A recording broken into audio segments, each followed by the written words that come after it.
Hi, hello, it's Maya. Welcome back to my channel. First things first, it is hot as fuck. I had to turn both of my fans off or else, the audio would not be good. So, I'm sweating. The AC is on in the living room, and I'm very jealous of the empty space in there. Elwyn is on my floor being weird and twitching probably because she's fucking hot, but you know what? You chose to be in here. So, good to see you guys. How are we doing? Is everyone good? I hope so. I'm actually doing pretty great. Not gonna lie. I can't actually no, I can complain, but I'm not going to because life is... Okay, this was me last year, me now. Cool. So, today's video, you read the title. We don't gotta get all into it, but guess what? I'm gonna get all into it. I'm sweating. Holy fuck. It's obviously been a very long time since I've done one of these videos. One of these videos being, just like a horror movie recap. I think the last time I did one was like end of 2019, if I'm not mistaken. And that's honestly for like two reasons. The main one being is that I kind of had like a dry spell almost between my last horror movie review video and then like the summer-ish of 2020. And then, everything that happened from like summer 2020 to like now was just a lot. And I ended up watching like a bunch of movies. I feel like I was making up for like that lost time in between. And since my boyfriend and I couldn't do much, that's all we did. We just watched movies. So I accumulated a lot really fast, and it kind of just got to the point where it was just like too much to review at one time. So if you are interested in all the ones that I've seen that I'm not going to be mentioning in any of these videos, then you can follow my letterbox. It's at 14 inches. That's where I log every movie that I watch. I mean, I don't log like the normal ones like comedy or action or things like that, but anything that has like a slight bit of horror element to it, I log it. And my original plan for this video was to split it up into like 3 sections. So I was gonna do like, honorable mentions, the ones that I enjoyed a lot, and then my like top 10. Well, the more I was going through my letterbox, the more I was kind of like, oh fuck, wait, this is a lot. I'm adding a lot. Am I really gonna be able to like make this like a smaller kind of video? So I'm just deciding fuck it last minute, and I'm gonna split it into 3 videos. So this first one, it's going to be like, I guess like we do like 3 tiers. So this is gonna be tier 3 of all the horror that I like. The second video is gonna be tier 2. And then the third video, the main video I guess you would call it, is going to be my top 10 of like the past year. So obviously not all the movies are gonna have been released within like the past year. It's just stuff that I've watched in the past year. So yeah, I guess I'm just gonna start with tier 3. These are movies that I liked, I enjoyed a lot. I didn't love them, but I liked them enough that I feel like I need to like mention them and talk about them to you guys. Also, some of these movies date back literally to like August 2020. It is now August 2021. It's been so long ago, and I've watched the majority of these only once. So what I have to say for them might be kind of short, but it's just gonna be hard for me to kind of like remember that far back. So like bear with me if I don't do a full analyzation of these. So number 1, we have Escape Room. This is from 2019, I'm pretty sure. This is a movie following 6 strangers who are invited to an escape room where they think that they're gonna win a $10,000 prize by solving puzzles within the room to escape, when in reality every room turns out to be some sort of trap and death is a very inevitable possibility. This was one of the movies that I watched further back in the year of 2020. I think this one might have actually been like earlier summer 2020. However, obviously I enjoyed it enough to remember to put it on this list, so there's that. Don't remember much about the movie. I just remembered I really enjoyed it because it was a puzzle movie at the end of the day. I thought that the deaths were really interesting. I thought that every puzzle within each room was different and interesting, and I also liked the different rooms in general. I know there's kind of like little certain things that people have qualms with because they don't really make that much sense, but I kind of just overlooked that and I just enjoyed it for what it was, which was just an entertaining, not really horror, but definitely like thriller kind of movie. And yeah, it was fun. It was a fun time. Next we have Black Box from 2020. This follows Nolan, who is a single father who just recently suffered a car crash where he lost his wife and is now suffering from memory loss. And in order to regain his memory, he undergoes a experimental treatment. But as the sessions continue, he begins to question who he really is and what Dr. Brooks, who is a doctor overseeing these treatments, what her like true intentions with the experiment really are. I like this movie a lot. Call me cheesy, but I think that the relationship that Nolan had with his daughter was actually really nice, or at least the way that she felt towards him, which that's all I'm gonna say. I'm literally sweating behind my knees right now. I thought it was a really interesting concept as well. I really like sci-fi horror, and this very much fed off of like sci-fi aspects. It also had a really good plot twist at the end. I mean, like finding out that the main character wasn't really who you thought that he was kind of threw me off guard and spun me for a loop, as you would say. So I really liked it. Next we have Funny Games from 2007. This is the remake of the 1997 movie, and it follows a family who are held hostage in their vacation home by two teenagers, or vacation cabin. I don't really remember exactly which one it was, but either way. They're held hostage by two teenagers who basically force them to play sadistic quote-unquote games where they're given to the next day to survive. Now, I'd heard about this movie obviously before I watched it, so I kind of knew what I was getting into when I started watching it, but it ended up actually being a lot darker than I thought it was going to be, which I love. It did a really good job at like making you feel uncomfortable, especially as a woman, which I'll put a trigger warning in for that because I know some women don't like SA in horror movies. And I'm not saying that I do, I'm just saying that it personally doesn't bother me that much as I know that it bothers other people. This was good, spoiler alert. I liked that it didn't have a happy ending because that too is a realistic thing in those types of like hostage, I don't want to give away too much, I'll just say hostage type situations, and I'm all here for that. Alright, next was Run from 2020. This is about a girl named Chloe who is wheelchair bound and severely overprotected by her mother, who keeps her medicated, feeds her healthy meals, and pretty much just tries to keep her in sight or confined to the house at all times. As the movie goes on, Chloe uncovers the deception from her mother and begins to realize that she may not be as disabled as her mother is making her seem to be. Or is making her out to be, my bad. This was really good. To be honest, I was surprised that this was one of those movies on Hulu that wasn't like a pay to see or like you had to have like a premium subscription to something. It's just free to watch if you had a Hulu subscription because it's really good. I feel like this was like if COVID wasn't a thing, this would have been one of those. This would have been a movie that would have been released in theaters. I like that the plot was pretty simple and straightforward. It still fed you like a small plot twist at the end of the movie. And this is really random, but there's a part in the movie where Chloe's trying to get away. I guess, small spoiler. There's a part where she's trying to get away and she ends up like wheeling up to a mailman. And she's like, bruh, you need to help me. My mother's fucking crazy. Don't let her like get near me or whatever. The mom comes up, and in most horror movies, I feel like the mailman would just kind of like brush Chloe off and would have been like, you're just being insane. What are you talking about? Like, this is your mother, go with her. I'm not gonna do anything to protect you. But in the movie, he actually does try to, like, keep the mother away from Chloe, which I really liked because, I don't know, I feel like there are some situations in real life where, like, yes, that is something that somebody would maybe do if they were, like, really uncomfortable with the situation, but the way Chloe was acting in the movie, where she just, like, you could really tell that she was, like, desperate to get away from her mom and she was afraid of her mom, I felt like it was the right move to, like, have this mailman actually be, like, sympathetic towards her and actually try to help her out. I know that most horror movies would have just been like, oh, yeah, you're gonna say that she's crazy, and then the scene's gonna move on, and she's gonna go back with her mom. This was really entertaining, it kept my attention, and it had a good revenge ending as well. Next we have Rent or Buy, oh my god, Ready or Not. You can rent or buy this one.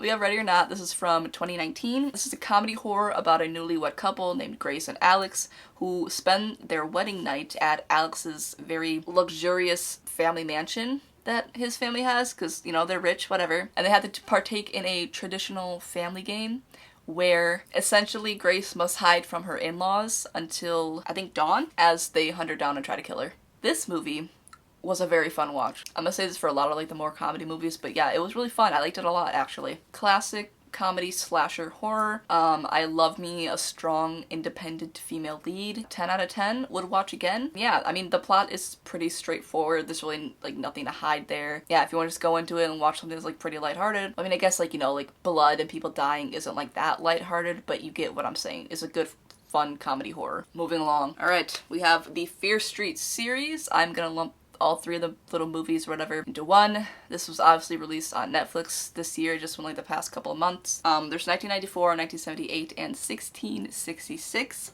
This is not good for my lisp. But anyways, I feel like everybody's seen this at this point, but if you have not, Fear Street follows teenagers in a town called Shadyside as they uncover secrets about their town that date back to Shadyside's beginnings. It's a trilogy series that starts with part 1 taking place in 1994, where murder just seems to be a normal thing in Shadyside because of a curse that was placed upon the town. Part 2 takes place in 1978, where they kind of dive deeper into the curse of Seraphir and like the origins of it. And then part 3 takes place mostly in 1666, and then like the last, I would say, third of it takes place back in 1994. But this one basically is where the truth of Seraphir really comes out and is like finally revealed, and then back in 1994 they finally put an end to the curse. Alright, cool. This was obviously entertaining enough for me to put on this list. but I will say I didn't really enjoy it as much as I thought that I was going to, which kind of makes me a little bit upset because everybody was kind of hyping this up. And that's not to say that I didn't enjoy it. It's obviously here for a reason. It's just not like, you know, it's not up there. I guess really like the only things that I kind of didn't like about it was I didn't like that the other killers in the movie weren't focused on more. Like I wanted to know more about them. I didn't just want to know about like Sarah Fear. You know, if they want to do like a whole spin-off movie where they kind of dive deeper into the other killers of the movie from like every different year leading up to it, that would be fun because they seemed, no offense, but they seemed a lot more interesting than just like the Sarah Fear cliche Salem witch trials-esque type movie that it ended up being. And then I guess the only other thing is that the gore in the movie was surprising but welcomed. It did seem more of that like teen TV style type horror movie at first, so I wasn't expecting like, you know, someone's head to go through a fucking bread slicer. But yeah, I was happily surprised by that. Alright, next we have oh my god, I can't say this word. Peninsula? I'm not gonna say it again. From 2020. This is a sequel to Train to Busan. I'm probably saying that wrong too. Fuck me. Where a soldier and a small team return to the zombie-infested South Korean peninsula in order to get a truck full of money to bring back to Hong Kong. Obviously, things don't go entirely as planned. Now, I'm actually very glad that they did specify that yes, this was a sequel to Train to Busan, and it's in like the same universe, but it's not a direct sequel, and they really don't have any ties to the characters from the original movie. So you don't really go into this movie expecting to see returning characters, and it doesn't really have that much to live up to, seeing as how popular Train to Busan is as a zombie horror movie that's actually done really well. That being said, this was just a very good zombie movie. I think obviously you can expect the creators of Train to Busan to do another good zombie movie, and that's exactly what they did. I don't think the plot was anything special. I don't think that it really brought anything like new, I guess, to the genre. It was just done very well. Actually, no, there was one scene that was pretty good. And it was basically where, I don't know what to call them right now, but I'll just call them like the gangsters of South Korea who are still living there, like with the zombies. Spoiler alert. They capture people and they paint a number on their chests and they throw them into a, I don't even know what to call it. If I can find a clip from it, I'll put it in here, but basically they fight zombies. That was interesting. But yeah, I mean the plot wasn't anything special besides that one little tidbit. I've just really always liked how the zombies were done in these movies, so yeah. Next we have Seven from 1995. This is about two police detectives who are working on a case where a serial killer is committing his murders under the guise of the 7 deadly sins. And yes, alright, I know. It took me forever to get to this. Leave me alone. I honestly don't know why. I think it's just because I was too lazy to try to find it to watch somewhere online. Because I would say about 90% of the movies that we actually watched that are something that like wasn't on a free streaming service, we just looked it up online and just fucking watched it like that. There were a few that I was like, I feel like this is good enough to buy to watch, but or to rent for like a day to watch. But yeah, I think I was just too lazy to do that. And basically when Vasily said that he'd never seen it, I was like, all right, shit, perfect time to go find it and watch it. This is a classic horror movie. I guess all I had to say is I did like the concept of using the 7 deadly sins as inspiration when he committed these murders. However, I did not like seeing Gwyneth Paltrow because all I could think about was Goop and her vagina candle, and I couldn't get it out of my head after this movie. Next is Yummy. This is from 2019. I'm not gonna lie to you. I don't remember much about this movie, but I remember afterwards laughing and just being like, what the fuck did I just watch? That means that's good enough. Alright, anyways, this is a Belgian film basically where a couple and the girl's mother, random, go see a doctor, a plastic surgeon, with the want to, you know, get some breast implants. And a zombie outbreak occurs in the hospital. This is just a classic comedy body horror with no real significant plot. Just go into it wanting to have a good time, basically.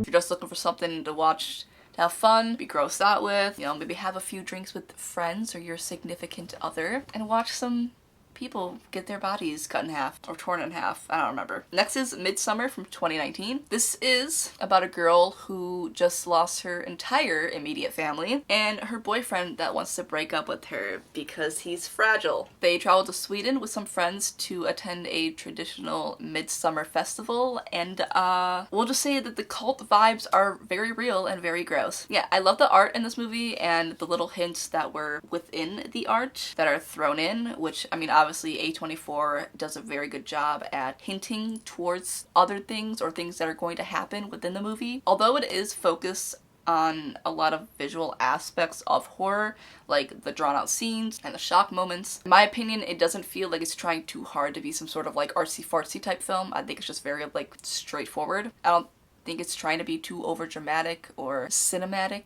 like a lot of other A24 movies are. It's not as bad as Hereditary, I'll just say that. Not saying that Hereditary is bad, I'm just saying like Hereditary really like goes in with the foreshadowing, whereas this one I don't feel does it that hard. Yeah, I think we all know about Midsummer at this point, so I'm gonna move along to Lights Out from 2016.